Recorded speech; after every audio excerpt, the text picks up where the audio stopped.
tayyiban Andrew, mubarakan fi bentar. kama Udah ada. yuhibbuna. Oke. Bismillah, hamdan katsiran tayyiban mubarakan fi kama yuhibbuna wa yarda. Asyhadu an la ilaha illa anta wa asyhadu anna Muhammadan abduhu wa rasuluhu, amma ba'du. Eh, Pertama-tama mari kita ucapkan eh, panjatkan puja dan puji syukur kepada kehadirat Allah Subhanahu wa taala, dan tak lupa kita panjatkan salawat serta salam kepada baginda kita Nabi Muhammad sallallahu alaihi wasallam.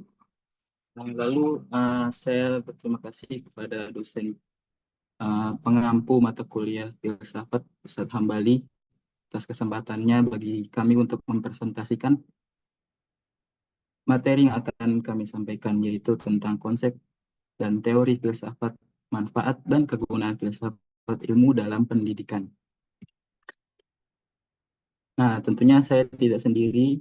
Saya ditemani oleh rekan saya, yang pertama Hafsah Sara Zahra, lalu Iza Anissa dan Nadia Pitaloka Putri.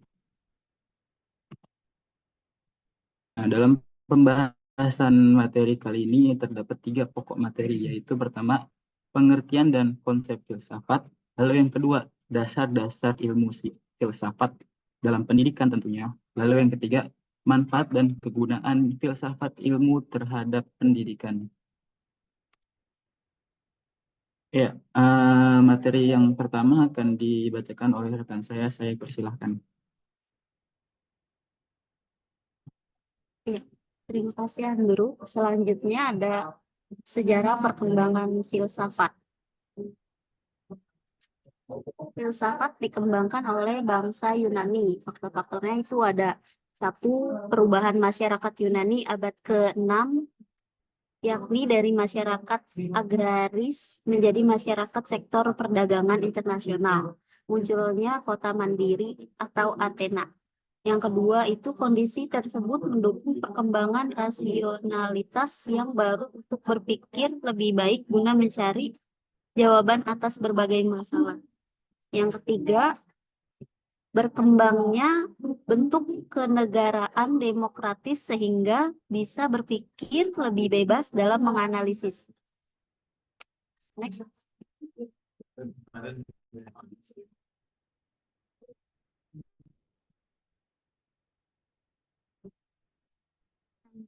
Pengertian etimologis bahasa Yunani, filosofia atau filosopos, philos atau philein dan sophia.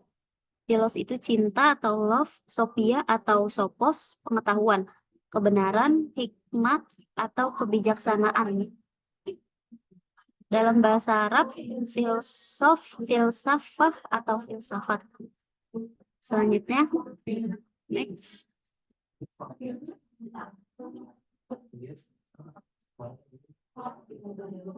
Pengertian terminologis itu pemahaman pengertian filsafat secara terminologis sangat beragam tergantung pada sudut pandang orang yang melihatnya. Contoh, pengertian filsafat secara terminologi dari Pojawiatna tahun 1982 yang mengumumkan filsafat adalah ilmu yang mencari sebab yang sedalam-dalamnya bagi segala sesuatu yang ada dan mungkin ada. Selanjutnya, saya kembalikan kepada Mudan. Ya, terima kasih atas pemaparan materi yang pertama. Lalu materi yang kedua akan disampaikan oleh rekan saya persilahkan. Baik, untuk selanjutnya yaitu pengertian dan konsep filsafat, yaitu filsafat sebagai pilihan hidup.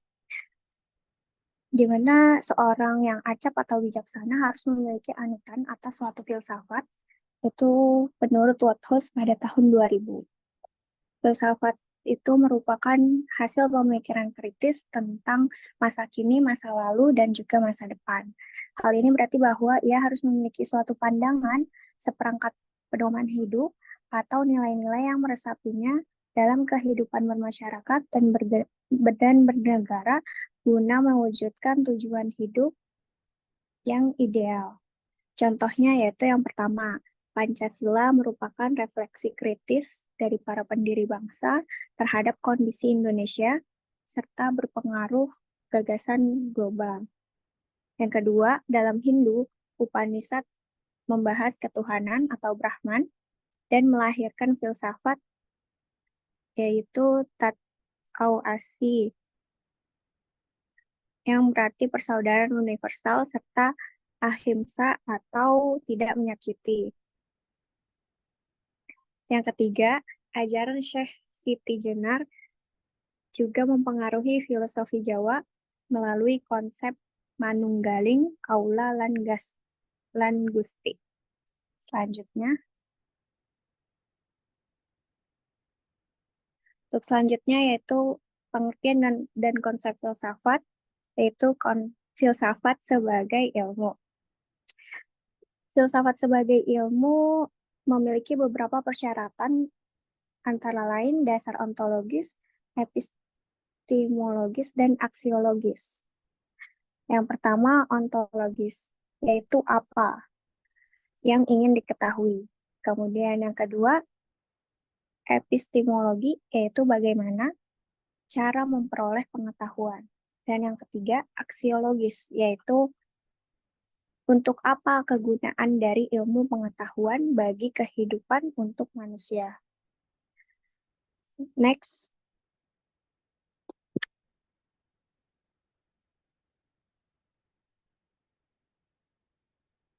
Selanjutnya yaitu dasar-dasar filsafat sebagai ilmu.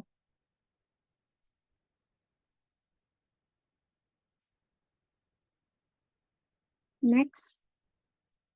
Yang pertama yaitu dasar ontologi. Di mana dasar ontologi ini terdapat 3. Yang pertama, objek materi, yaitu merupakan suatu yang dijadikan sasaran pemikiran, sesuatu yang diselidiki atau sesuatu yang dipelajari oleh filsafat. Yang sangat luas, yaitu mencakup segala realitas, kenyataan, atau sesuatu yang ada, atau mungkin ada baik yang nyata, atau skala maupun yang abstrak atau di skala.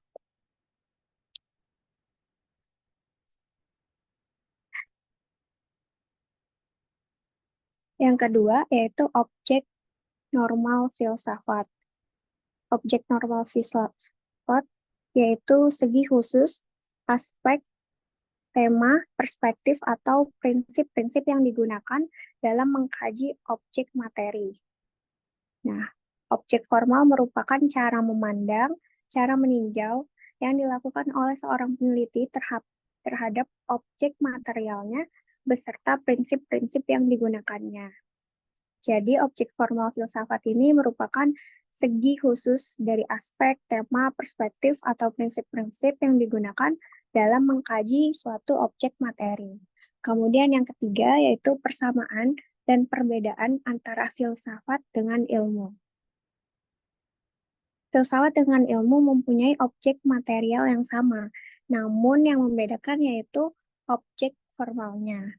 Syarat-syarat problematika yang dapat dikaji secara filsafat itu ada yang pertama bersifat umum, yang kedua tidak menyangkut fakta, yang ketiga bersangkutan dengan nilai, yang keempat bersifat kritis, yang kelima bersifat sinoptis, dan yang keenam bersifat implikatif. Next. Untuk selanjutnya saya kembalikan ke moderator. Ya, terima kasih atas rekan saya yang telah memaparkan materi kedua.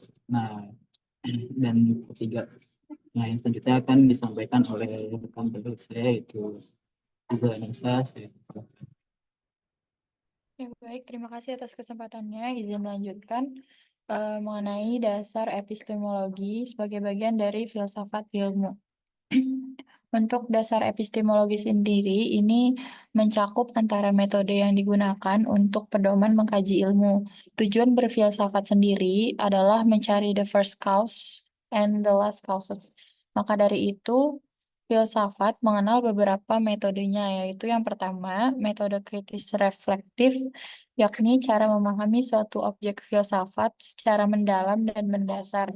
Kegiatan ini dilakukan berulang-ulang sehingga memerlukan proses pemikiran yang terus-menerus. Selanjutnya adalah metode dialektika, dialek atau dialektika kritis. Proses dialektik ini mengandung arti dialog antara dua pendirian yang bertentangan pemikiran dengan memakai pertemuan antara ide, sedangkan kritis merupakan sikap yang tidak mau menerima sebelum melakukan pengujian. Nah, selanjutnya metode dialektika Hegel, dan metode ini berintikan pada pemecahan masalah dengan mengikuti 3 langkah, yaitu tesa, antitesa, dan sintesa. Nah, selanjutnya metode intuitif. Intuisi adalah apa yang oleh sebagian orang disebut perasaan hati, hati nurani, firasat, suprakesadaran, dorongan yang mengatakan kepada Anda untuk menempuh suatu arah atau arah yang lain. Nah, selanjutnya metode skeptis yang kelima. Ini berintikan pada gagasan bahwa untuk mendapatkan pengetahuan yang benar, maka seseorang harus meragu-ragukan segalanya. Selanjutnya metode fenomenologi. Metode ini berarti ilmu yang tentang fenomena yang pada dasarnya ini adalah hakikat atau eidos tentang suatu penampakan diri atau tampil sebagaimana adanya dalam kesadaran manusia. Selanjutnya, metode eksistensialisme. Filsafat sendiri memandang gejala berpangkal pada eksistensi atau cara manusia berada di dunia. Selanjutnya, metode analitik. Nah, di metode ini, filsafat adalah suatu metode yang khas untuk menjelaskan, menguraikan, dan menguji kebenaran-kebenaran ungkapan dari filosofis. Selanjutnya,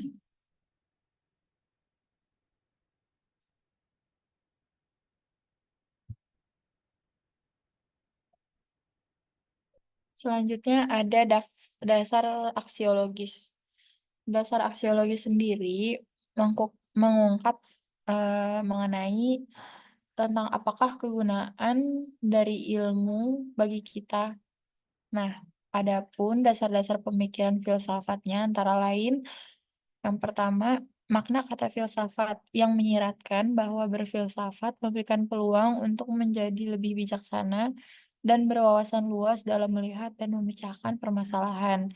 Yang kedua, memunculkan ide yang toleran terhadap sudut pandang dan semakin membebaskan diri dari dogmatisme. Yang ketiga, pengkajian membawa perubahan pada keyakinan nilai-nilai dasar seseorang yang pada gilirannya dapat mempengaruhi arah kehidupan pribadi maupun profesinya. Yang keempat, tidak sebatas pada tambahan kognisi, tetapi mengembangkan pemikiran kritis, pemikiran yang luas, dan holistika. Yang terakhir, posisi kepemimpinan yang memikul tanggung jawab dalam berbagai profesi dan permasalahan makna hidup. Next. Nah, subbab selanjutnya terkait manfaat dan kegunaan filsafat terhadap pendidikan. Nah, filsafat ilmu sendiri, boleh di next dulu. Filsafat ilmu sendiri ini menawarkan berbagai manfaat dan kegunaan yang signifikan dalam bidang pendidikan yang meliputi pengembangan kurikulum, metode pengajaran, kemampuan berpikir kritis. Nah, ini ada beberapa cakupannya ya. Yang pertama, perkembangan kurikulum yang lebih baik. Jadi, integrasi prinsip ilmiahnya, filsafat ilmu ini membantu dalam merancang kurikulum yang mengintegrasikan kepada prinsip-prinsip ilmiah dan metodologis, memastikan bahwa konten kurikulum tidak hanya relevan tetapi juga mendalam secara intelektual. Nah, selanjutnya, peningkatan kemampuan berpikir kritis. Jadi berdasarkan analisis dan evaluasinya, filsafat ini mengajarkan peserta didik untuk menganalisis dan mengevaluasi argumen ilmiah, teori, dan bukti secara kritis yang penting untuk pembelajaran akademik yang mendalam. Selanjutnya, kontekstualisasi pengetahuan.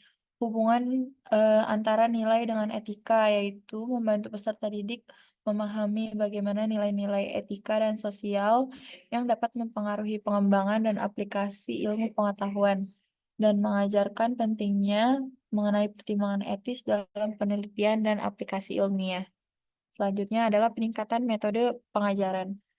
Peningkatan ini mencakup pengembangan metodologi yang membantu pendidik dalam merancang dan menerapkan metode pengajaran yang lebih efektif dan dapat memahami dasar-dasar metodologi ilmiah, sehingga mendorong inovasi dalam metode pengajaran dengan mengadopsi pendekatan filosofis yang mendalam dan dapat meningkatkan keterlibatan peserta didik dan efektivitas pembelajaran. Selanjutnya adalah peningkatan profesionalisme pendidik. Yang ini mendorong tenaga pendidik untuk merefleksikan dan mengevaluasi praktik pengajaran mereka secara kritis yang dapat meningkatkan kualitas dan efektivitas. Selanjutnya adalah pemahaman metodologi ilmiah. Ini berkaitan sama poin-poin sebelumnya, yaitu membantu peserta didik dan tenaga pendidik memahami berbagai metode pendidikan ilmiah, serta eh, cara-caranya untuk menerapkan metode ilmiah tersebut ke dalam konteks pendidikan dan penelitian. Baik, selanjutnya pengembangan sikap ilmiah. Nah, dalam pengembangan sikap ilmiah ini menimbulkan rasa ingin tahu dan semangat eksplorasi di kalangan peserta didik yang penting untuk pembelajaran jangka panjang, sehingga mengajarkan sikap keterbukaan terhadap ide-ide baru dan skeptisisme yang sehat terhadap klaim ilmiah yang penting untuk pengembangan pemikiran yang kritis. Nah, di filsafat ilmu ini sangat penting peranannya dalam penalaran manusia untuk membangun ilmu itu sendiri. Filsafat ilmu dapat menyelidiki, menggali, dan menelusuri hakikat ilmu secara mendalam, sejauh dan seluas mungkin. Seperti yang dalam beberapa aspek tadi, di aspek ontologi, epistemologi, dan aksiologi, filsafat ilmu berusaha dapat memperoleh jawaban yang tepat dengan terus menanyakan jawaban dari setiap masalah yang perlu dipercahkan dalam proses pendidikan. Oleh karena itu, filsafat ilmu memasuki dunia pendidikan dengan kajian terhadap objek-objek utamanya antara lain belajar, pengajaran, dan pelatihan, metode belajar, pengajaran, dan pelatihan, perilaku guru dan siswa, dan media pengajar dan belajar. Sekian. Kembalikan ke moderator. Terima kasih. Ya, terima kasih terhadap rekan saya yang telah memaparkan materi-materi dari awal hingga akhir. Selanjutnya masuk ke sesi tanya jawab. Sebelumnya saya izin bertanya kepada rekan PJ, apa mau langsung disatuin sama kelompok 2 atau mau dipisah pertanyaannya?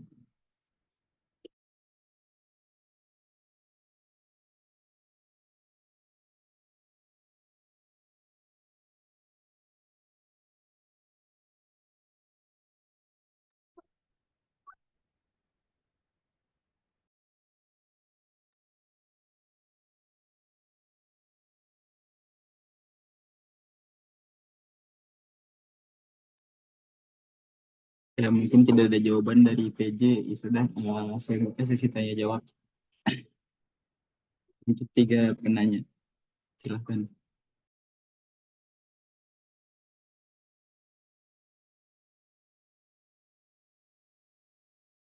Ya, terhadap kepada ahli Rabi Hazimi, saya persilahkan.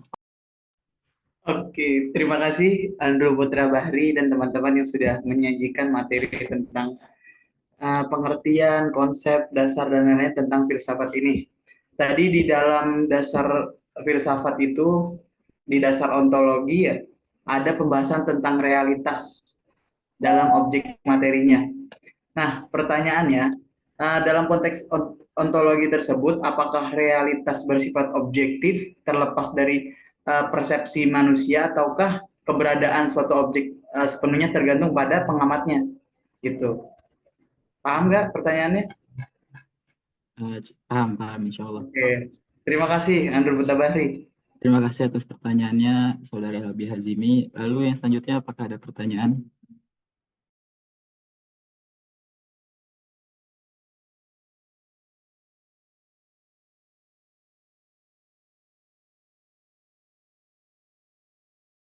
Sepertinya rekan-rekan saya sudah paham semua. Mungkin Dilanjutkan oleh presentasi kelompok 2 kepada Hamam Musama. Saya persilahkan. Pada Hamam Musama dan kelompok saya persilahkan. Pertanyaannya nggak dijawab ini. Ya, mungkin untuk jawabannya sedang kami cari dan akan dijawab bersamaan kelompok 2. Terima kasih.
Baik, izin memulai presentasi dari kelompok 2. Bismillah, Assalamualaikum warahmatullahi wabarakatuh. Sebelumnya, apakah suara saya terdengar? Ya, terdengar, Di. Oke, baik. Alhamdulillah. Sekali lagi, bismillahirrahmanirrahim. Assalamualaikum warahmatullahi wabarakatuh. Alhamdulillahirrahmanirrahim. Wa bihi nasta'in ala amri dunya wad din. Assalatu wassalamu ala asyrafil anbiya'i wal mursalin wa ala alihi wa sahbihi ajma'in amma ba'du.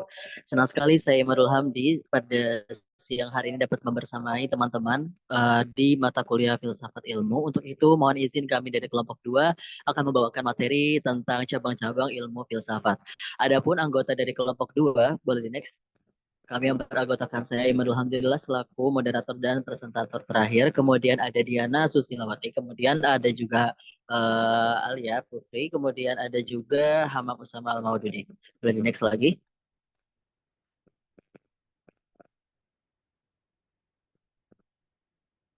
Ya, untuk itu langsung saja kita beranjak ke pembahasan yang pertama akan disampaikan oleh saudara kami Diana Susilawati. Kepadanya disilakan.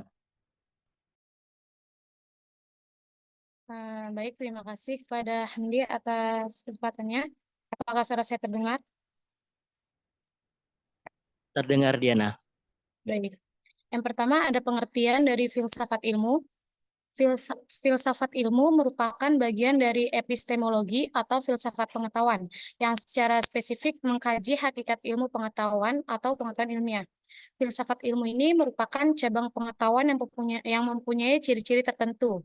Meskipun secara metodologis ilmu tidak membedakan antara ilmu-ilmu alam dengan ilmu-ilmu sosial, namun karena permasalahan-permasalahan teknis yang bersifat khas, maka filsafat ilmu ini sering dibagi menjadi filsafat ilmu-ilmu alam dan filsafat ilmu-ilmu sosial.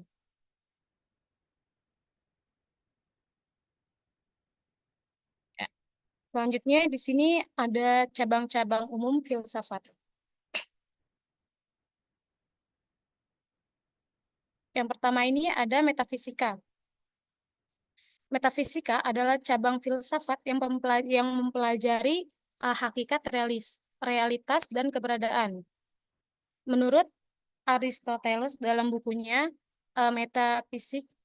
Metafisika adalah ilmu tentang keberadaan sebagai keberadaan. Cabang ini berusaha menjawab pernyataan-pernyataan seperti apa itu realistis, dan apa yang ada. Metafisika ini mencakup subcabang seperti ontologi yang mengkaji sifat dan kategori keberadaan, serta kosmologi yang mempelajari asal-usul dan struktur alam semesta. Dan ada juga menurut Copleston, metafisika itu penting karena memberikan landasan konseptual bagi banyak bidang lain, termasuk sains, agama, dan etika. Nah, contoh dari metafisika itu seperti kayak tentang mimpi gitu. Pertanyaan tentang mimpi. Apakah mimpi itu suatu kenyataan atau hanya konsep yang ada dalam pikiran kita? Seperti itu contohnya. Yang kedua, itu ada epistemologi, yaitu studi tentang pengetahuan, apa itu pengetahuan, bagaimana kita mendapatkannya, dan apa batasan-batasannya. Nah, di sini René Descartes dalam Meditation on First Philosophy menyebutkan bahwa epistemologi itu bertujuan untuk menemukan dasar yang pasti bagi semua pengetahuan. Cabang ini membahas sumber-sumber pengetahuan seperti persepsi, ingatan, dan penalaran, serta masalah-masalah skeptisme. Nah, hampir semua filsuf itu berpendapat bahwa epistemologi itu merupakan penyelidikan filsafat terhadap pengetahuan, khususnya tentang kemungkinan, asal mula, keesaan, batasan-batasan, jenis-jenis filsafat dasar pengetahuan dan kebenaran. Tuh. Contohnya itu seperti skeptisme dalam epistemologi itu mempertanyakan apakah manusia bisa memiliki pengetahuan yang benar-benar pasti atau kayak keberadaan Tuhan itu apakah benar-benar ada, seperti itu contohnya. Lanjut, di sini ada logika. Logika adalah studi tentang prinsip-prinsip penalaran yang valid dan konsisten. Aristoteles dalam karyanya Organon memperkenalkan logika sebagai alat penting untuk berpikir secara benar dan argumen yang valid. Nah, cabang ini itu mencakup logika formal yang berfokus pada struktur argumen dan logika informal yang memeriksa kesalahan logika dan argumen dalam komunikasi sehari-hari. Tuh. Contohnya itu seperti keberadaan manusia atau kayak setiap burung yang saya lihat itu bisa terbang gitu.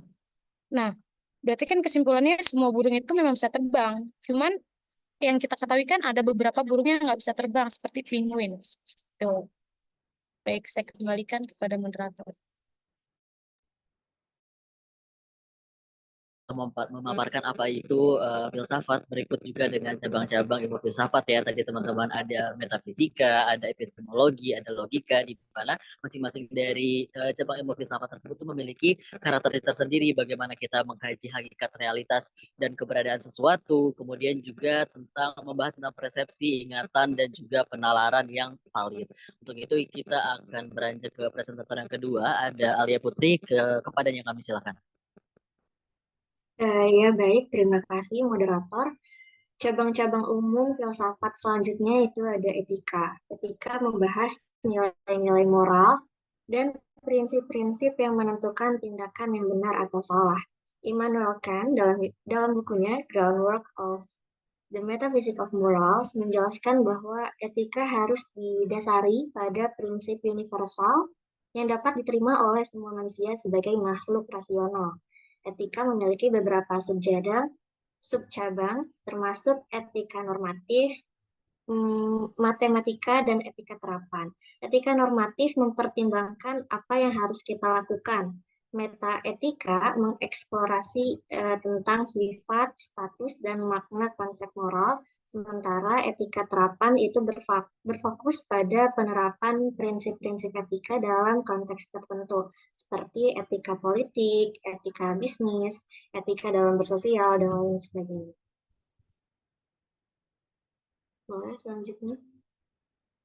Yang selanjutnya itu ada filsafat aksiologi. Aksiologi adalah studi tentang nilai, termasuk nilai estetika. Jadi aksiologi ini bisa disebut juga dengan filsafat estetika gitu. Dan juga bisa disebut dengan filsafat nilai-nilai moralitas. Menurut Ricieri, dalam bukunya, beliau mengatakan bahwa aksiologi ini berusaha memahami apa yang dianggap berharga dalam kehidupan manusia, baik dalam konteks etika maupun estetika. Frondizi juga berpendapat bahwa nilai itu tidak hanya melekat pada objek tertentu, tetapi juga bergantung pada persepsi dan pengalaman individu. Aksiologi memiliki implikasi penting dalam berbagai bidang seperti kesenian, pendidikan, dan juga politik. Selanjutnya. Nah, yang selanjutnya itu ada cabang-cabang filsafat yang khusus gitu.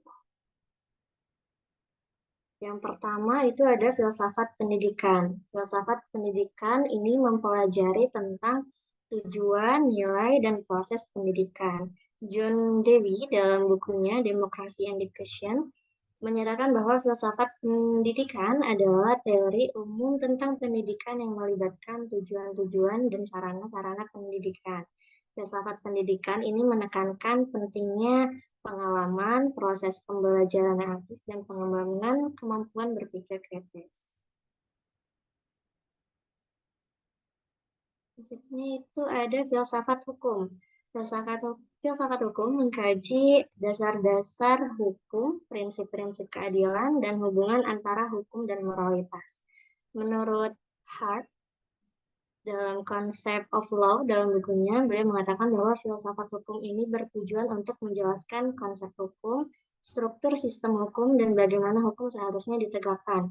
Cabang ini mempertanyakan apakah hukum itu harus selalu mencerminkan moralitas dan bagaimana prinsip-prinsip keadilan diimplementasikan dalam praktik hukum. Gitu. Mungkin untuk cabang selanjutnya akan dijelaskan oleh rekan saya kembalikan kepada moderator. Oke, baik. Terima kasih Alia yang sudah menerangkan materi selanjutnya itu tadi ada membahas etika dan juga aksiologi, di mana etika dan aksiologi itu termasuk ke cabang-cabang ilmu filsafat, teman-teman. Sebagaimana kita ketahui juga tadi Alia sudah menyampaikan ya bahwasanya etika itu sebagaimana kita ketahui membahas tentang moral-moral, kemudian tindakan apa sih yang harus kita lakukan, apa sih yang tidak boleh kita lakukan. Berikut juga dengan cabang ilmu filsafat yang aksiologi, di mana itu juga berhubungan tentang gak hanya berhubungan dengan estetika saja, namun suatu keindahan yang tetap dihubungkan dengan etika. Berikut tadi Alia juga menyampaikan cabang-cabang khusus filsafat, ada etika, ada filsafat pendidikan maksud saya, kemudian ada juga filsafat hukum, di mana itu tentu membahas tentang pengetahuan-pengetahuan yang berhubungan tentang pendidikan, dasar-dasar pendidikan, dan di filsafat hukum ada yang membahas juga tentang bagaimana sih hukum itu harusnya ditegakkan seperti apa yang sesuai dengan moralitas. Baik teman-teman, untuk itu beranjak kita ke pembahasan selanjutnya yang akan disampaikan oleh presentator ketiga, ada Saudara Hamam. Kepadanya disilakan. Ya, terima kasih. Tanya dari moderator. Selanjutnya saya ingin menjelaskan mengenai lanjutan dari filsafat yang filsafat yang bersifat khusus. Yang mana di sini ada filsafat ilmu, politik, bahasa, dan juga agama. Yang pertama ada filsafat ilmu. Mungkin yang kita baru mengenal istilah exposure dengar? Aman ya? Mungkin kita yang baru mengenal istilah-istilah filsafat, bahwasanya filsafat ilmu yang kita sedang pelajari itu yang mata kuliah sedang pelajari itu merupakan cabang dari filsafat yang bersifat khusus, karena ada umum ada khusus tadi. Dimana filsafat ilmu ini membahas mengenai prinsip-prinsip dasar yang mendasari ilmu pengetahuan, metodologi ilmiah, serta hubungan antara teori dan kenyataan. Menurut Karl Popper, dalam The Logic of Scientific Discovery, dia berpendapat bahwa filsafat ilmu itu harus fokus pada klasifikasi atau pengelompokan dan pengujian teori-teori ilmiah. Yang mana filsafat ilmu juga mengeksplorasi masalah-masalah seperti hubungan antara observasi dan teori. Pada filsafat ilmu juga menekankan pentingnya pengalaman, proses pembelajaran yang aktif, dan pengembangan kemampuan berpikir kritis. Boleh next?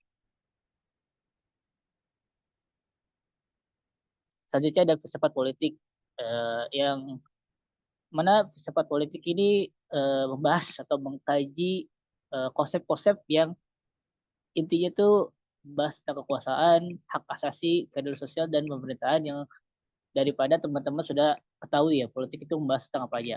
Menurut John Rawls dalam Theory of Justice, filsafat politik itu bertujuan untuk merumuskan prinsip-prinsip keadilan yang mengatur struktur dasar masyarakat. Di mana cabang ini mempertimbangkan pertanyaan-pertanyaan seperti bentuk pemerintahan yang ideal dan bagaimana mencapai keadilan sosial dalam konteks politik yang berbeda. Boleh next? Selanjutnya ada filsafat bahasa yang mana ketahui kan kita juga berasal dari jurusan bahasa. Filsafat bahasa ini memeriksa bagaimana hakikat bahasa, makna, dan bagaimana bahasa mempengaruhi pemikiran. Ya kadang kan berkaitan dengan filsafat yang mana dominannya adalah pemikiran. Menurut Ludwig Wittgenstein dalam Philosophical Investigation, beliau mencatatkan bahwa arti dari sebuah kata adalah penggunaannya dalam bahasa. Filsafat bahasa mengeksplorasi bagaimana bahasa berfungsi dalam komunikasi, bahasa makna dibentuk, dan bagaimana hubungan antara bahasa dan realitas yang ditafsirkan yang ada. Next. Selanjutnya filsafat tentang agama, yang dimana kita kan hidup nggak jauh dari kata agama ya, yang mana kan kita harus menciptakan agama dalam dimanapun dan kapanpun itu berada. Filsafat agama adalah filsafat yang membuat agama menjadi objek pemikiran. Dalam hal ini, filsafat agama dibedakan dari beberapa ilmu yang juga mempelajari agama seperti antropologi budaya, sosiologi agama, dan psikologi agama. Filsafat agama menggunakan logika, teori pengetahuan, dan metafisika agama. Filsafat agama dapat dijalankan oleh orang-orang beragama yang ingin memahami secara lebih mendalam arti, makna, dan segi-segi hakikat agama, beberapa agama. Masalah-masalah yang ditanyakan antara lain adalah hubungan antara Tuhan atau ketauhidan ya, dunia dan manusia, akal budi dan wahyu, pengetahuan dan iman, baik dan jahat itu semua dipertanyakan dalam filsafat agama ini. Filsafat agama juga membahas pertanyaan-pertanyaan tentang keberadaan Tuhan, iman, etika agama, dan pengalaman religius. Filsafat agama juga mengkaji hubungan antara iman dan akal, masalah kejahatan, dan kehidupan setelah mati. Maka ada yang sila ateis dan soal gitu yang pasti bingung ya mengenai keberadaan Tuhan itu di mana, karena kan mungkin dia masih terfokuskan bagaimana filsafat agama itu ya. Ya mungkin dari Ane diciptakan, mohon maaf bila si terdapat kebingungan. Ane kembalikan kepada moderator. Oke, baik. Terima kasih kepada Saudara Hamam yang telah memberikan penjelasan. Tadi Saudara Hamam menyampaikan bahwasanya di cabang-cabang khusus filsafat itu juga ada loh teman-teman, filsafat ilmu. Yang mana filsafat ilmu ini merupakan sesuatu yang sedang kita pelajari saat ini nih. Di sana tuh kita akan mempelajari tentang sesuatu yang mendasari tentang ilmu pengetahuan, kemudian bagaimana caranya adanya hubungan teori dan kenyataan, kemudian ada juga kemampuan kita berpikir kritis akan diasah melalui mata kuliah ini. Kemudian tadi ada juga macamnya filsafat politik, yang mana itu tentu berhubungan dengan politik ya, membahas tentang kekuasaan, keadilan sosial, dan lain sebagainya.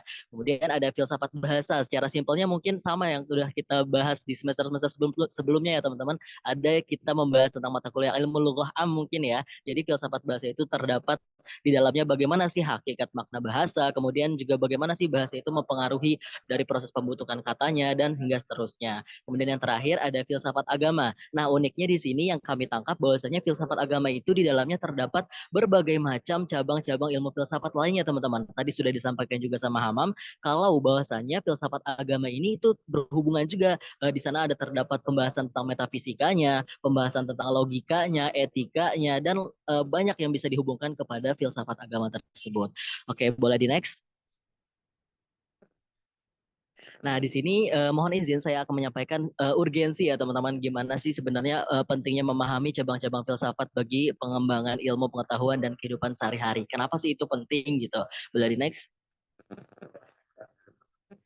Oke, kenapa sih atau urgensinya kita untuk memahami cabang-cabang filsafat? Yang pertama itu sebagai pengembangan ilmu pengetahuan, teman-teman. Tentunya sebagai manusia atau insan akademisi, kita sudah mempelajari berbagai banyak hal. Nah, di sini dengan mempelajari filsafat ilmu ini, kita bisa lebih mengembangkan ilmu pengetahuan kita, yang mana kita juga setelah mengembangkan ilmu pengetahuan kita itu, akhirnya kita bisa berpikir kritis dan bisa mengambil keputusan secara etis, teman-teman. Jadi tidak hanya mengambil keputusan secara cepat, secara singkat, secara asal, namun kita juga berpikir panjang, berpikir kritis. Jadi peningkatan kemampuan peningkatan kemampuan kita dalam berpikir kritis juga terasah, teman-teman. Dan juga ada manfaatnya itu pengembangan pribadi dan sosial.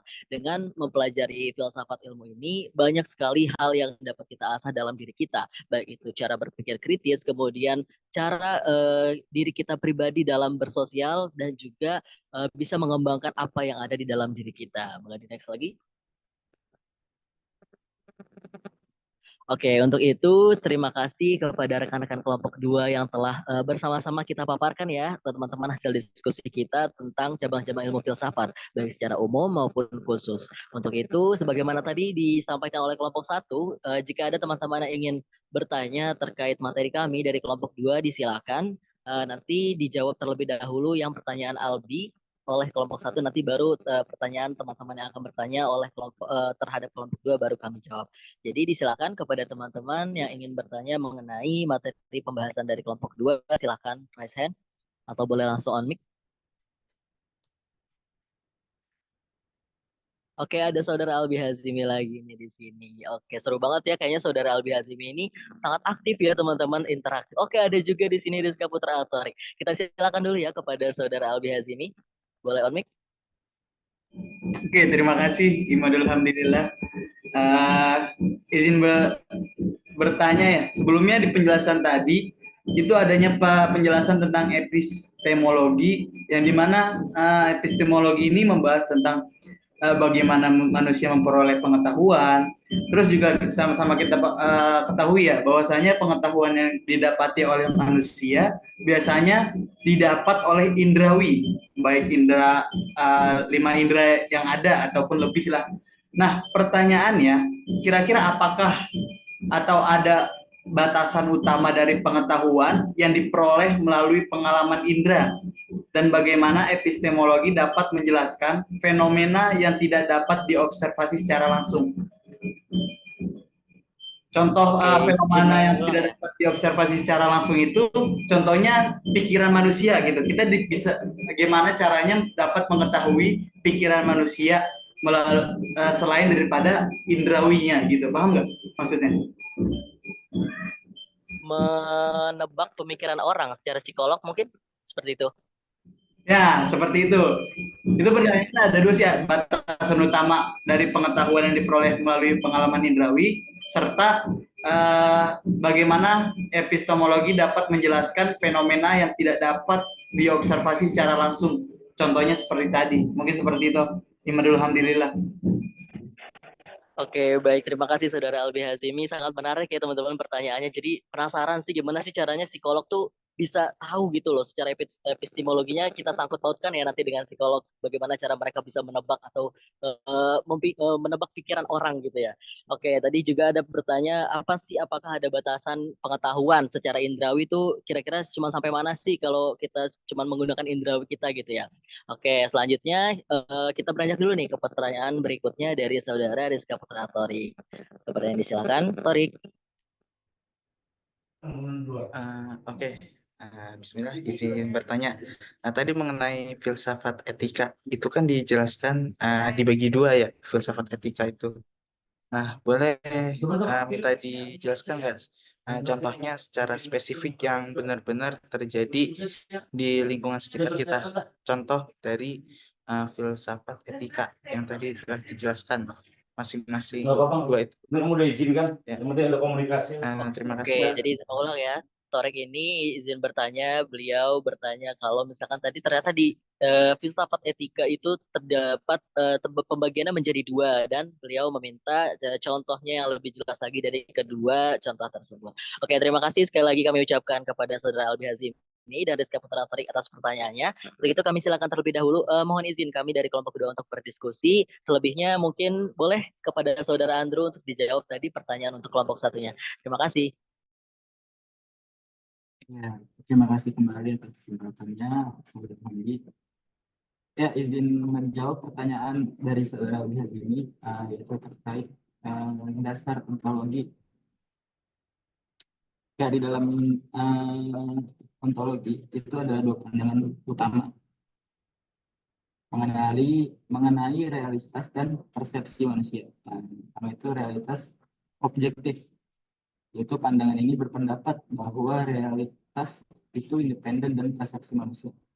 Maksudnya adalah objek dan fenomena di dunia ada dan memiliki sifat-sifat tertentu meskipun tidak ada seorang pun yang mengamatinya. Dengan kata lain, realitas bersifat objektif dan eksis secara terpisah dari kesadaran atau persepsi manusia. Nah, lalu realitas yang kedua itu realitas atau realitas idealisme atau relativisme. Di sisi lain, pandangan ini menganggap bahwa realitas bergantung pada pengamat. Nah, dalam pandangan ini, eksistensi atau sifat objek dianggap tergantung pada kesadaran dan persepsi individu atau kolektif. Misalnya, dalam idealisme, realitas dianggap sebagai konstruksi dari pikiran dan kesadaran.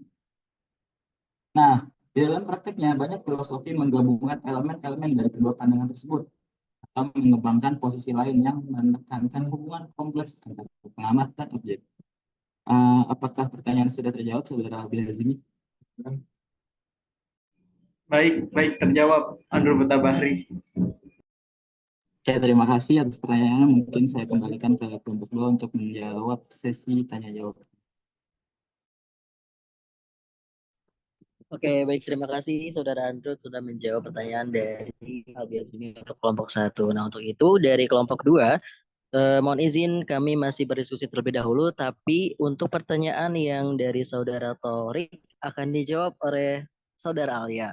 Apakah sudah siap, Alia? Izin untuk masih mencari beberapa contohnya. Sebentar ya, Torik. Oke, siap. Jadi gitu teman-teman, dari pertanyaan Zimi tadi mungkin kita coba berbincang-bincang sedikit ya, sebentar. Oke, dulu.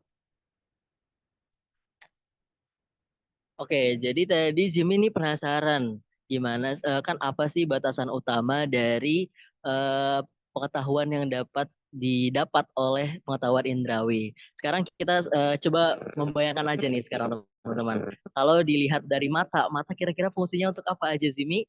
Untuk melihat kan ya, kita bisa melihat, bisa melihat secara visual gitu kan ya. Jadi segala sesuatu yang dapat kita peroleh dari indera mata itu tentu sesuatu yang berhubungan dengan visual. Entah itu baik kita mendapatkan dari ilmu yang berasal dari video kah ataupun dari secara langsung, pokoknya secara penglihatan gitu ya, secara kasat mata.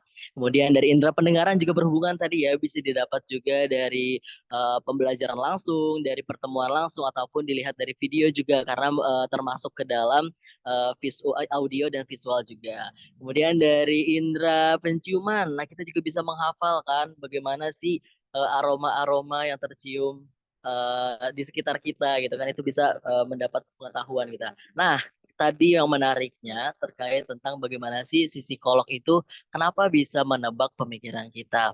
Untuk itu, mungkin saran dari kami ya, Saudara Albi bisa nanti mengambil S2 jurusan psikologi ya, bisa lebih jelas lagi nanti terkait bagaimana sih caranya psikolog itu bisa menebak pemikirannya. Nah, tentu secara tidak langsung psikolog itu akan mempelajari hal-hal khusus yang mana entah itu pernah dengar ada yang dari garis tangan ataupun ada juga yang dari gerak-gerik body language-nya ataupun juga coba sekarang Albi gini nih.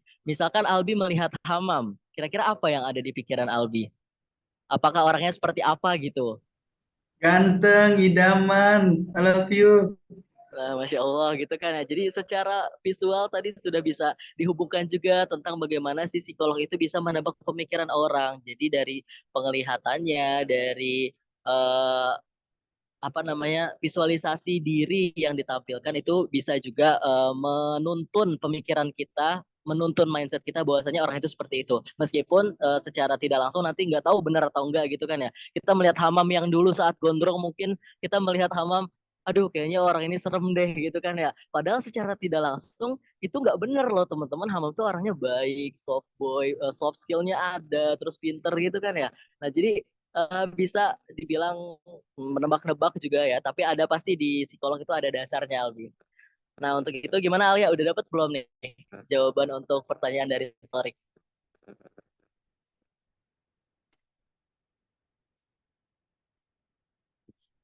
Jadi Iya, gitu ya, Jimmy ya, boleh. gimana? Oh ya, oke, udah dapat? Ya, siap. Silakan Alia. Oke, terima kasih Torik atas pertanyaannya. Tapi izin koreksi bahwa pembagian filsafat etika itu terbagi menjadi 3, yaitu etika normatif, metaetika, dan etika terapan. Nah, untuk etika normatif itu menentukan aturan tentang apa yang benar dan yang salah. Contohnya, misal ada aturan jangan mencontek pada saat ujian. Nah, ini itu aturan etika normatif yang bilang kalau nyontek itu salah karena nggak jujur dan merugikan orang lain yang udah belajar dengan giat gitu, dengan belajar yang sungguh-sungguh gitu. Jadi menentukan benar dan salah gitu. Yang kedua itu ada etika, metaetika yang mempelajari apa arti kata seperti baik dan buruk. Kan kalau yang tadi benar dan salah. Kalau metaetika itu yang baik dan buruk. Contohnya, kenapa sih nyontek itu dianggap salah? Nah, metaetika akan membahas apakah mencontek itu benar-benar buruk secara moral atau hanya buruk karena kita sepakat saja untuk menganggapnya itu salah gitu. Jadi etika normatif buat aturan kayak jangan nyontek, sementara kalau kalau normatif kan jangan mencontek. Kalau metaetika kenapa mencontek dibilang salah gitu. Dan yang terakhir itu ada etika terapan, di mana etika terapan ini menggunakan aturan etika untuk situasi yang nyata atau situasi yang sedang ada gitu. Contohnya misal kita dipakai etika yang sedang relate saat ini di etika politik. Misal ada seorang politisi yang ditawari sejumlah uang yang besar oleh sebuah perusahaan besar, maka pertanyaan yang muncul dalam etika terapan ini, boleh nggak politisi ini menerima uang tersebut? Nah, etika terapan akan menjawab bahwa nggak boleh gitu. Karena kalau uang tersebut bikin dia nggak adil atau malah membuat kebijakan yang hanya menguntungkan perusahaan tersebut, jadi istilahnya perusahaan ini menyogok kepada politisi itu, maka etika terapan akan bilang nggak boleh gitu. Karena yang akan menguntungkan itu hanya bagi perusahaannya itu aja, bukan bagi rakyat besar atau mungkin rakyat Indonesia gitu. Bagaimana Tarik, apakah bisa dipahami? Jadi maksudnya tuh yang normatif tuh kayak ibaratnya boleh atau jangannya gitu ya. Nah, Iya, kalau kalau normatif itu benar dan salah, kalau metaetika itu baik dan buruk. kalau yang etika terapan tuh yang gimana contohnya itu tadi? Maksudnya, Eh, hmm, Etika terapan itu jadi bisa dipakai di beberapa sub gitu. Misal etika politik, ada etika kesehatan atau kedokteran. Misal contoh lain kalau di etika kesehatan, eh, kita kan sering melihat ada beberapa pasien yang koma lama banget gitu. Sedangkan dalam etikanya mungkin kita sebagai orang awam ya ya udah beliau masih hidup, cuman ada beberapa kasus bahwa dokter ini bisa memutuskan apakah harus menghentikan atau melanjutkan perawatan pasien tersebut gitu. Contoh lainnya gitu Tarik. baik, sudah paham. Ya, terima kasih atas jawabannya. Iya sama-sama, terima kasih juga Tarik. Oke, baik. Terima kasih ya Alia sudah menjawab pertanyaan Torik dan terima kasih juga kepada Torik yang sudah bertanya. Semoga terjawab ya Torik. Untuk itu pertanyaan Zimin yang tadi kita balik lagi nih teman-teman. Sangat seru kan ya. Nah penjelasan lebih lanjutnya nih kita panggilkan pakar dari kita nih. Ada Saudara Hamam Usama kepadanya. Silakan untuk menjawab.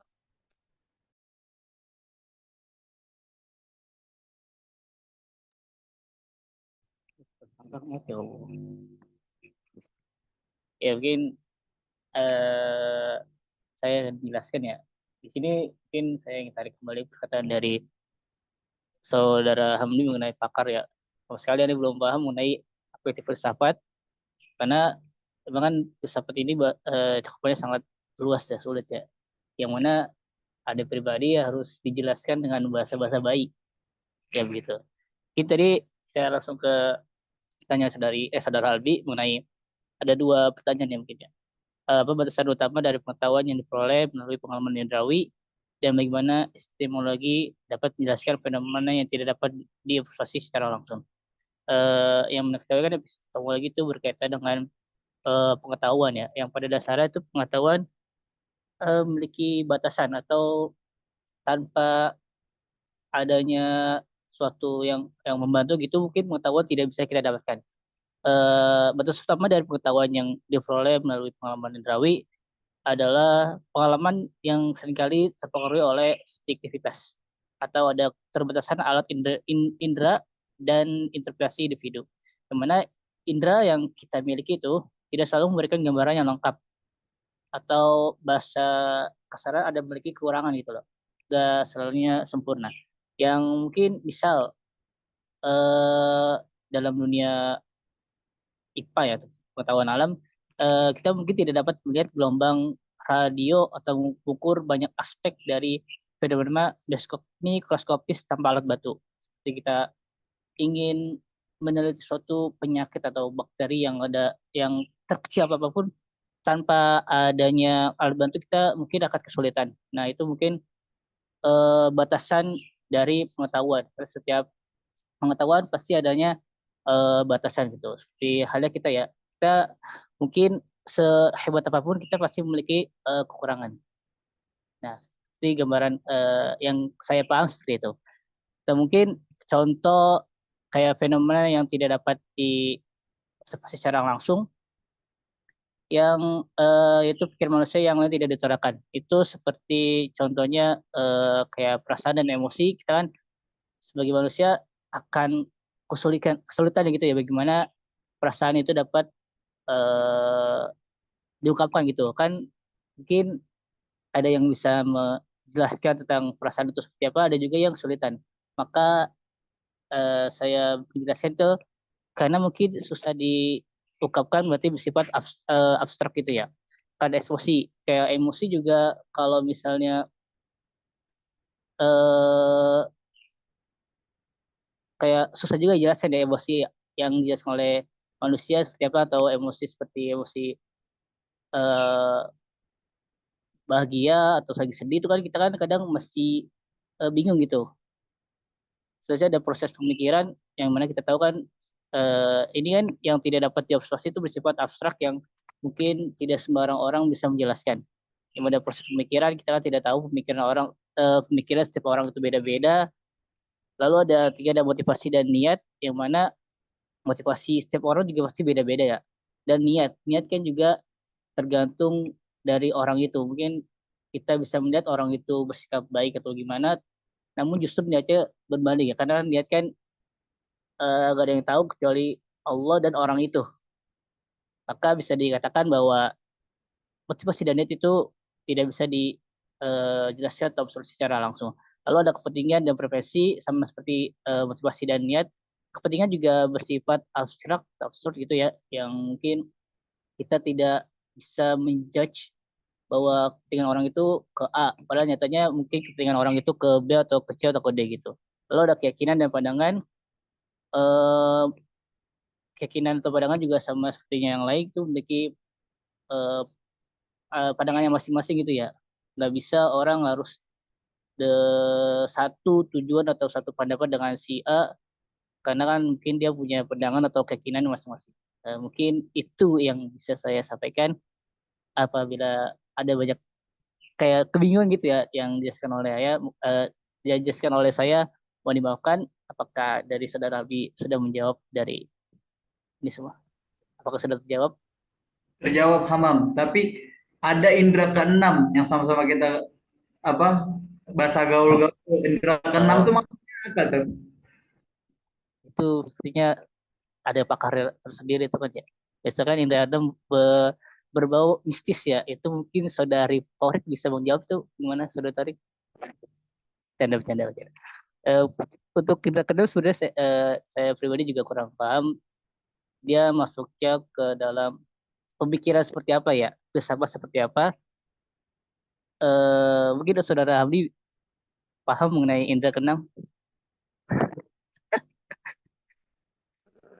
Oke, sangat asik sekali ya pembahasan kali ini sampai nyambung-nyambung ke indera keenam loh teman-teman katanya. Jadi mungkin kalau menurut saya ya pembahasan indera keenam ini hanya sebagai istilah belaka aja loh. Maksudnya iya kita tahu makhluk gaib itu ada gitu kan ya. Cuman indra manusia kan ada 5 nih buat manusia-manusia spesial yang diberikan sesuatu gitu ya, kelebihan yang bisa melihat-lihat sesuatu yang tidak kasat mata. Nah itu yang diberikan istilah indra keenam gitu. Jadi ya betul tadi kata Hamam, ada inian pembahasannya tersendiri. Saya pribadi tidak bisa melihat sesuatu yang goib-goib ya teman-teman, jadi mohon maaf belum bisa menjelaskan hal tersebut. Jadi gimana Jimmy, sudah terjawab?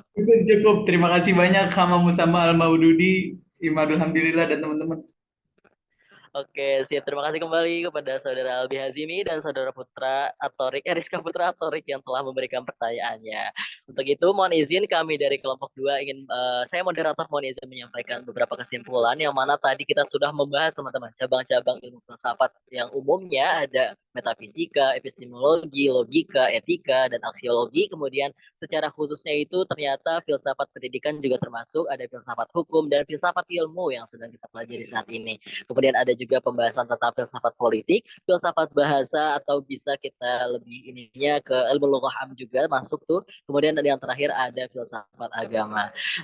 Saya dari kelompok 2 mewakilkan mengucapkan terima kasih yang sebesar-besarnya kepada teman-teman yang sudah antusias dan bersedia mengikuti perkuliahan kali ini dan menyimak presentasi dari kelompok kami maupun dari kelompok 1. Untuk itu saya alhamdulillah pamit undur diri. Selebihnya saya kembalikan ke PJ. Wassalamualaikum warahmatullahi wabarakatuh.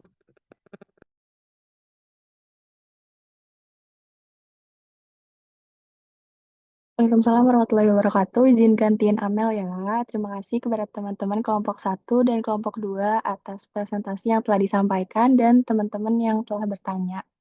Mungkin dicukupkan kelasnya. Sekian, jangan lupa disiapin kelompok selanjutnya. Wassalamualaikum warahmatullahi wabarakatuh. Waalaikumsalam warahmatullahi wabarakatuh.